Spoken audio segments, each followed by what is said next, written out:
Hello everyone, welcome to XZIS Academy. মই আজি আপোনালোকৰ ওচৰলৈ লৈ আহিছো এটা গুৰুত্বপূৰ্ণ টপিক যিটো আপোনালোকৰ আহিবলগীয়া APSC এক্সামৰ কাৰণে খুব ইম্পৰ্টেন্ট হ'ব। আজিৰ টপিকটো হৈছে ৰামসাৰ সাইট। ৰামসাৰ সাইট আমি কিহৰ কাৰণে গুৰুত্বপূৰ্ণ বুলি কৈছো কাৰণ ৰিসেন্টলি এখন জলাশয় বা ওয়েটল্যান্ড ৰামসাৰ সাইটত অন্তৰ্ভুক্ত হৈছে। এতিয়া আমি প্ৰথমতে ইয়াত কি জানিব লাগিব যে ৰামসাৰ সাইট মানে কি? ৰামসাৰ সাইট মানে হৈছে যে আন্তঃৰাষ্ট্ৰীয় পৰ্যায়ত যিমান জলাশয়খিনি যিখিনি জলাশয় গুৰুত্বপূৰ্ণ বুলি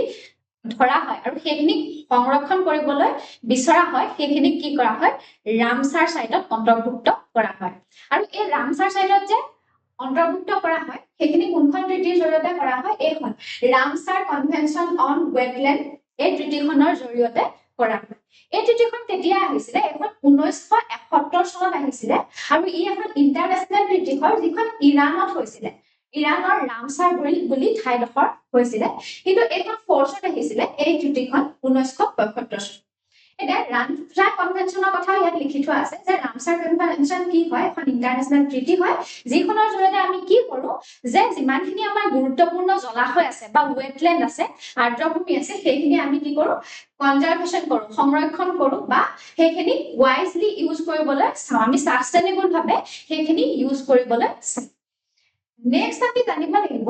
যে এই ৰামসাৰ কনভেনচনখনৰ অবজেক্টিভখিনি কি লক্ষ্যখিনি কি কিয় এই ট্ৰিটিখন অনা হ'ল। প্ৰথম কথাটো হৈছে কনজাৰভেশন অফ ওয়েটল্যান্ডস যে যিমানখিনি আমাৰ পৃথিৱীত গুৰুত্বপূৰ্ণ জলাশয় আছে ওয়েটল্যান্ডস আছে সেইখিনি আমি সংৰক্ষণ কৰিম। ইকোলজিক্যালি ইম্পৰ্টেন্ট যিমানখিনি জলাশয় আছে ওয়েটল্যান্ডস আছে সেইখিনি প্ৰটেক্ট কৰা ওয়াৰ্ল্ড ওয়াইড। নেক্সটটো আছে ওয়াইজ ইউজ অফ ওয়েটল্যান্ড। তাৰ মানে কি যে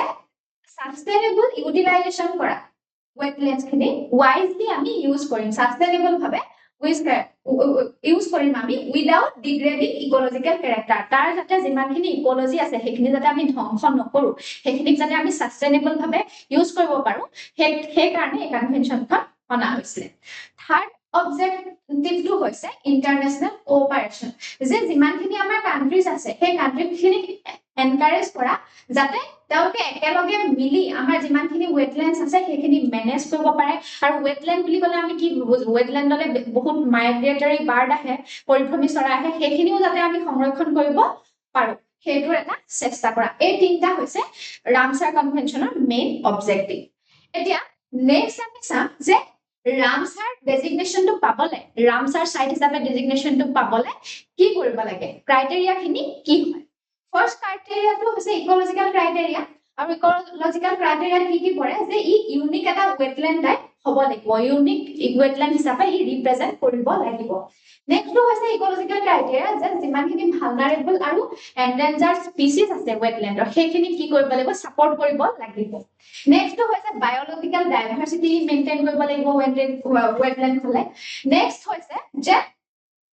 যিমানখিনি ইম্পৰ্টেন্ট ইকোলজিক্যাল প্ৰসেস আছে সেইখিনি সাপোৰ্ট কৰিব লাগিব তেতিয়াহে ইয়াক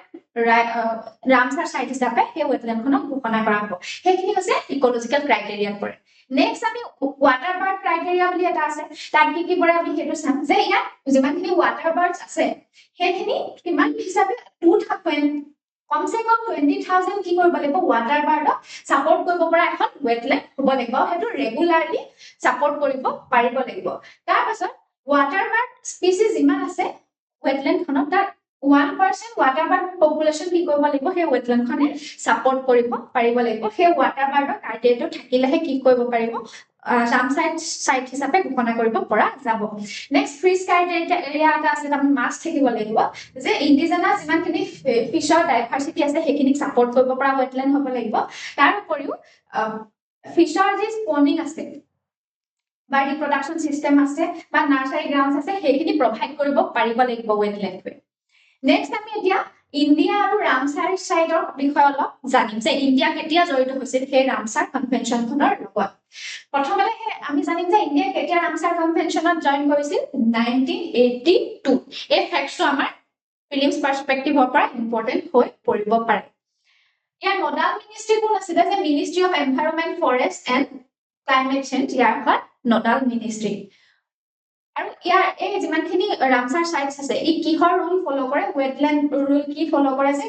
wetland conservation and management rules 2017 ৰ যিমানখিনি ৰুলছ অনা আছিলে সেইখিনি ফলো কৰে নেক্সট ইয়াত আমি চাম যে আমাৰ ইণ্ডিয়াত এতিয়ালৈকে কিমানখন ৰামসাৰ সাইট আছে এতিয়ালৈকে 100খন আমাৰ ৰামসাৰ সাইট আছে এতিয়া ৰিসেন্ট আমাৰ যিখন ৰামসাৰ সাইট এড হৈছে আমাৰ ইণ্ডিয়া সেইখন আমি চাম প্ৰথমতে পাটনা বাৰ্ড চেঞ্চুৰী আমাৰ 2026 চনত এখন ৰামসাৰ সাইট হিচাপে ঘোষণা কৰা হৈছিল আৰু এখন ক'ত আছে উত্তৰ প্ৰদেশত আছে নেক্সট এতিয়া চাৰিধাম যিখন আছে সেইখন কাটছত আছে গুজৰাটত পোৱা যায় সেইখন গুজৰাটত অৱস্থিত সেইখনক ৰামসাৰ সাইট হিচাপে ঘোষণা কৰা হ'ল শিখাজিল বাৰ্ড চেঞ্চুৰী অলপ দিনৰ আগতে সেইখনকো কি কৰা হ'ল ৰামসাৰ সাইট হিচাপে ঘোষণা কৰা হ'ল আৰু সেইখন উত্তৰ প্ৰদেশত আছে এতিয়া ৰিসেন্টলি যিখন শেহতীয়াভাৱে এড কৰা হৈছে ৰামসাৰ সাইটৰ আন্ডাৰত সেইখন হৈছে জয়প্ৰকাশ নাৰায়ণ বাৰ্ড চেঞ্চুৰী আৰু সেইখনো উত্তৰ প্ৰদেশত আছে এতিয়া আমি নেক্সট চাম যে আমাৰ ইণ্ডিয়াৰ যিকেইখন ইম্পৰ্টেণ্ট ৰামসাৰ সাইটছ আছে সেইকেইখনৰ বিষয়ে আমি কেইটামান ফেক্টছ জানি থওঁ কাৰণ সেইকেইটা আমাৰ কি হ'ব প্ৰিলিমছ পাৰ্সপেক্টিভৰ পৰা ইম্পৰ্টেণ্ট হ'ব ফাৰ্ষ্টখন আছে চিলিকা লেক ক'ত আছে আমি সকলোৱে জানো উৰিষ্যাত আছে আৰু এই ওয়েটল্যান্ডখনকে ফাৰ্ষ্ট ইণ্ডিয়াৰ ৰামসাৰ সাইট হিচাপে ঘোষণা কৰা হৈছিল 1981ত আৰু ই কি হয় লাৰ্জেষ্ট ব্ৰেকিছ ৱাটাৰ লেগুন হয় ইণ্ডিয়াৰ এই ওয়েটল্যান্ডটো আৰু ইয়াত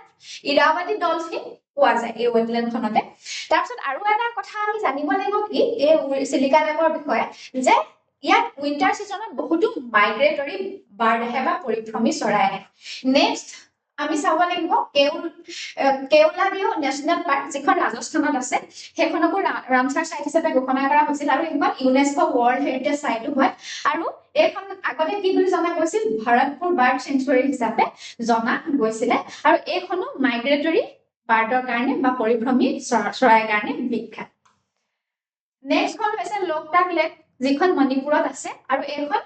নৰ্থ ইষ্টৰ আটাইতকৈ ডাঙৰ লাৰ্জেষ্ট কি হয় ফ্ৰেছ ৱাটাৰ লেক বুলি আমি ক'ব পাৰো তাৰ উপৰিও ইয়াত কি আছে ই কিহৰ কাৰণে বিখ্যাত যে ইয়াত এটা ফ্লোটিং আইলেণ্ড আছে আৰু সেই ফ্লোটিং আইলেণ্ডটোৰ নাম হৈছে ফুমদিছ আৰু ইয়াত চাংগাই ডিয়াৰ পোৱা যায় হেবিটেট হয় চাংগাই ডিয়াৰৰ হেবিটেশন ইয়াত পোৱা যায় এই লোকটাক লেকটো নেক্সট আমি কোনটো ওয়েটল্যান্ডৰ কথা জানিব লাগিব উলাৰ লেকটোৰ কথা জম্মু এণ্ড কাশ্মীৰ যিটো আছে এইটো এছিয়াৰে আটাইতকৈ লাৰ্জেষ্ট ফ্ৰেছ ৱাটাৰ লেক হয় উলাৰ লেকটো আৰু ইয়াত কিহৰ কাৰণে বিখ্যাত কাৰণ ই কি কৰিব পাৰে আমি সকলোৱে জানো ওয়েটল্যান্ডে কি কৰে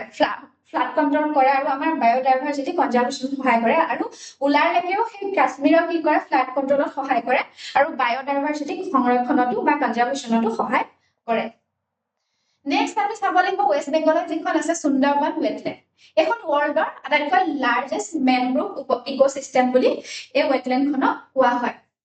আৰু ইয়াত কি পোৱা যায় ৰয়েল বেংগল টাইগাৰ পোৱা যায় এতিয়া অসমত থকা ৰামসাৰ সাইটখনৰ নাম কি আমি সকলোৱে জানো কি অসমত মাত্ৰ এখনেই ৰামসাৰ সাইট আছে আৰু সেইখনৰ নাম হৈছে কি দীপৰ বিল আৰু ই ক'ত আছে ই গুৱাহাটীত আছে আৰু ই এটা ফ্ৰেছ ৱাটাৰ লেক হয় আৰু এইখিনি আমি কিহৰ কাৰণে পঢ়িব লাগিব যেহেতু এপিএসসি আৰু অসমৰ বিষয়ে যেহেতু ফেক্টছ আহিব গতিকে প্ৰিলিমছ পাৰ্সপেক্টিভৰ পৰা এইখিনি ইম্পৰ্টেণ্ট হৈ পৰে ই ফ্ৰেছ ৱাটাৰ লেক হয় আৰু ইয়ালৈ পৰিভ্ৰমী চৰাই আহে বাৰ্ড হেবিটেট হয় ইম্পৰ্টেণ্ট বাৰ্ড হেবিটেট হয় এইখন দীপৰ বিলখন আৰু ইয়াৰ ওচৰতে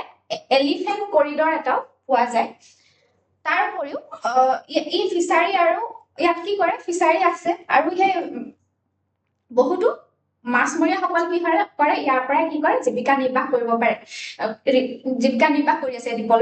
বিলখনৰ পৰা আৰু ইয়াক কেতিয়া ৰামসাৰ সাইট হিচাপে ঘোষণা কৰা হৈছিলে 2002 চনত ইয়াক ৰামসাৰ সাইট হিচাপে ঘোষণা কৰা হৈছিলে এই গোটেইখিনি ফেক্টছ আপোনালোকে এপিএসসি প্ৰিলিমছৰ কাৰণে মনত ৰাখিব আজিৰ এই ভিডিঅ'টোত ইমানেই আছিলে আপোনালোকে যদি এনেকুৱা ধৰণৰ ইনফৰ্মেটিভ ভিডিঅ'সমূহ পাই থাকিবলৈ বিচাৰে তেনেহ'লে আমাৰ চেনেলটো লাইক শ্বেয়াৰ এণ্ড ছাবস্ক্ৰাইব কৰক থেংক ইউ